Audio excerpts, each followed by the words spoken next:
Welcome to hello Andhra YouTube channel. మనందరికీ తెలిసిందే, ఆంధ్రప్రదేశ్లో వైఎస్ఆర్సీపీ అధికారం కోల్పోయినప్పటికీ కూడా ఇంకా వారికి తత్వం బోధపడినట్లేదు అని చెప్పుకోవాలి. ఎందుకంటే జగన్మోహన్ రెడ్డి గారు కూటమి ప్రభుత్వం ఏర్పాటై కనీసం 2 నెలలు కూడా కాలేదు, కానీ ప్రతి అంశాన్ని రాజకీయం చేస్తూ ఢిల్లీ స్థాయిలో ఆంధ్రప్రదేశ్ రాష్ట్ర పరువు ప్రతిష్ట అనేది మంటగల్పాలి అని ఒక కంకణం కట్టుకున్నారని చెప్పుకోవాలి. ఇందులో భాగంగానే ఆయన ఆంధ్రప్రదేశ్ రాష్ట్రంలో ఏ చిన్న అంశం జరిగినా కూడా దాన్ని రాజకీయాలకి ముడిపెడుతూ అనేక విమర్శలు అనేవి ప్రభుత్వం పైన చేస్తున్నాడు. అయితే జగన్మోహన్ రెడ్డి గారు ప్రభుత్వం మీద విమర్శలు కానీ, లేదంటే ప్రభుత్వ వైఫల్యాలు కానీ, లేదంటే శాంతి భద్రతల అంశం మీద కానీ, వీటన్నింటి మీద కూడా అసెంబ్లీకి వెళ్ళి పోరాడితే బాగుంటుంది అని చెప్పేసి మెజారిటీ ప్రజలు కోరుకుంటున్నారని చెప్పుకోవాలి. అయితే చంద్రబాబు నాయుడు గారు మాత్రం ఆంధ్రప్రదేశ్ రాష్ట్ర అసెంబ్లీలో గత 5 సంవత్సరాల్లో జరిగినటువంటి విధ్వంసం గురించి కానీ, లేదంటే శాంతి భద్రతల గురించి కానీ అనేక అంశాల మీద ఆయన శ్వేతపత్రాలు విడుదల చేస్తూ కొన్ని జీవోలను కూడా రద్దు చేయడం జరిగింది. అయితే వేటి మీద కూడా జగన్మోహన్ రెడ్డి గారు అసెంబ్లీకి వెళ్ళి ప్రజలకి మేము అప్పుడు తీసుకున్న నిర్ణయాలు అనేవి మంచి నిర్ణయాలే అని చెప్పేసి ఆ జీవోల మీద ఆ రద్దు చేసే విషయంలో అసెంబ్లీ వేదికగా కొన్ని నిజాలు అనేవి వెల్లడించుంటే బాగుండేదని చెప్పుకోవాలి. ఆయనకి ఆ అవకాశం ఉన్నా కూడా ఎందుకు వెళ్ళట్లేదు అనే చర్చ అయితే ప్రజల్లో జరుగుతుంది. ఒకవేళ ఆయన అసెంబ్లీకి వెళితే చంద్రబాబు నాయుడు గారు లేవనెత్తే అంశాలన్నింటి మీద కూడా సమాధానం చెప్పవలసి ఉంటుంది. సమాధానం చెప్పడానికి ఆయన చేసిందంతా కూడా అవినీతి, అదేవిధంగా నియంతృత్వ పాలన.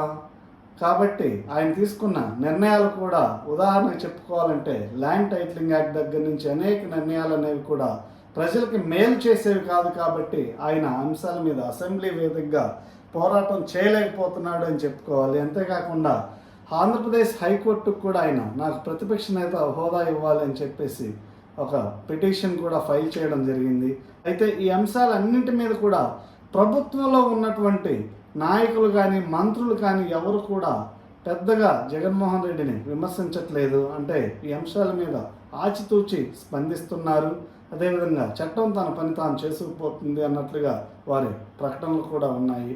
అయితే ఇక్కడ అధికార పక్షం కన్నా జగన్మోహన్ రెడ్డి గారి మీద ఎక్కువగా దాడి చేస్తుంది మాత్రం కాంగ్రెస్ పార్టీ అధ్యక్షురాలు తన చెల్లి అయినటువంటి షర్మిల గారు ఇవాళ ఒక ట్వీట్ అనేది పెట్టడం జరిగింది. ఆ ట్వీట్ ఏంటనే అంశానికి వస్తే ఒక్కసారి చదివి వినిపిస్తాను. సిగ్గు మాజీ ముఖ్యమంత్రి శ్రీ జగన్మోహన్ రెడ్డి గారు ప్రతిపక్ష హోదా ఇస్తేనే అసెంబ్లీలో అడుగు పెడతా అనడం జగన్ గారి అజ్ఞానానికి నిదర్శనం. ఇంతకు మించిన పిరికితనం, చేతగానితనం, అహంకారం ఎక్కడా వినపడవు. మోసం చేయడం మీకు కొత్తవి కాదు. జగన్మోహన్ రెడ్డి గారు మిమ్మల్ని ఎన్నుకుని అసెంబ్లీకి పంపిన ప్రజలను ఇలా వెర్రిగా వింతగా మోసం చేయడం, ఓట్లు వేసిన ప్రజలను అవమానించడం మీకే చెల్లింది. అసెంబ్లీకి పోకుండా ప్రజాస్వామ్యాన్ని హేళన చేయడం దివాలా కోరుతనం. అంతేకాకుండా ఇక్కడ ఎమ్మెల్యే అంటే మెంబర్ ఆఫ్ లెజిస్లేటివ్ అసెంబ్లీ, కానీ మీరు ఎమ్మెల్యే అనే పదాన్ని మెంబర్ ఆఫ్ మీడియా అసెంబ్లీగా మార్చారని కూడా ట్వీట్ చేయడం జరిగింది. అంతేకాకుండా ఎమ్మెల్యేగా గెలిచింది చట్టసభల్లో ప్రజల గొంతుక ఇవ్వడానిక, లేక మీడియా ముందు సొంత డబ్బా కొట్టుకోవడానిక అనే ఘాటు వ్యాఖ్యలు కూడా చేశారు. ఇవన్నీ పక్కన పెడితే గత 5 ఏళ్ల పాలన గురించి కూడా షర్మిల గారు తీవ్రంగా విమర్శించడం జరిగింది. అదేంటంటే 5 ఏళ్ల పాలన అంతా అవినీతి, దోపిడీ అని, రాష్ట్రాన్ని మీరు అప్పుల కుప్ప చేసి పెట్టారని, నిండు సభలో అధికార పక్షం శ్వేతపత్రాలు విడుదల చేస్తుంటే, ఇదొక్కసారి ఈ పాయింట్ అనేది అండర్లైన్ చేసుకోవాలి. నిండు సభలో అధికార పక్షం శ్వేతపత్రాలు విడుదల చేస్తుంటే తాపీగా ప్యాలెస్లో కూర్చొని మీడియా మీట్లు పెట్టడానికి కాదు ప్రజలు మిమ్మల్ని ఎమ్మెల్యేని చేసింది. అంతేకాకుండా గత మీ పాలనపై విమర్శలకు అసెంబ్లీలో ఆన్ రికార్డు సమాధానం ఇచ్చుకునే బాధ్యత మీది కాదా? ఇలాంటి వ్యాలిడ్ పాయింట్స్ అన్నీ కూడా ఆవిడ చెప్పడం జరుగుతుంది.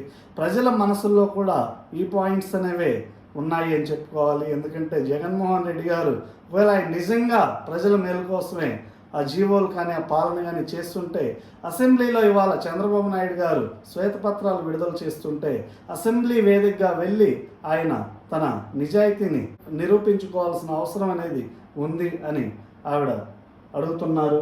అంతేకాకుండా ప్రజలకు అన్యాయం జరిగితే అధికార పక్షాన్ని ఫ్లోర్ ఆఫ్ ది హౌస్లో ప్రశ్నించే బాధ్యత మీది కాదా? అసెంబ్లీకి పోనని చెప్పే మీరు ప్రతిపక్ష హోదాకే కాదు ఎమ్మెల్యే హోదాకు కూడా అర్హులు కాదు, వెంటనే రాజీనామా చేయండి అని కూడా విమర్శించారు. ఇవన్నీ పక్కన పెడితే బడికి పోను అనే పిల్లాడికి టీసీ ఇచ్చి ఇంటికి పంపిస్తారు, ఆఫీస్కి పోననే పని దొంగను వెంటనే పనిలోంచి పీకేస్తారు, ప్రజా తీర్పును గౌరవించకుండా అసెంబ్లీకి పోను అంటూ గౌరవ సభను అవమానించిన వాళ్లకు ఎమ్మెల్యేగా ఉండే అర్హత లేదు. ఎమ్మెల్యేగా అసెంబ్లీకి పోనప్పుడు మీరు ఆఫ్రికా అడవులకు పోతారో, అంటార్కిటికా మంచులోకి పోతారో ఎవడికి కావాలి అప్పుడు? అంటే మిమ్మల్ని ఎమ్మెల్యేగా ఎన్నుకున్నప్పుడు అసెంబ్లీకి పోక ఎక్కడికి పోతారు? అదేవిధంగా బడికి పోను అనే చిన్నపిల్లాడికి టీసీ ఇచ్చి బడికి రావద్దని ఎలా చెబుతారు? అదేవిధంగా ఆఫీస్కి పోనని ఆఫీస్కి వెళ్లకుండా పని చేయకుండా ఉండే పని దొంగల్ని ఎలా జాబ్లోంచి తీసేస్తారో అలా మిమ్మల్ని ఎందుకు అసెంబ్లీలోంచి బర్తరఫ్ చేయకూడదని కూడా ఆవిడ ట్వీట్ చేయడం జరిగింది. సో ఇవన్నీ కూడా ప్రజల మనసుల్లో, అంటే వారి పార్టీకి అనుకూలంగా ఉన్నవారు కాకుండా న్యూట్రల్గా ఉన్న ప్రజలు కానీ, అదేవిధంగా మెజారిటీ ప్రజలు మాత్రం జగన్మోహన్ రెడ్డి చేసే పనులన్నీ కూడా హర్షించడం లేదు.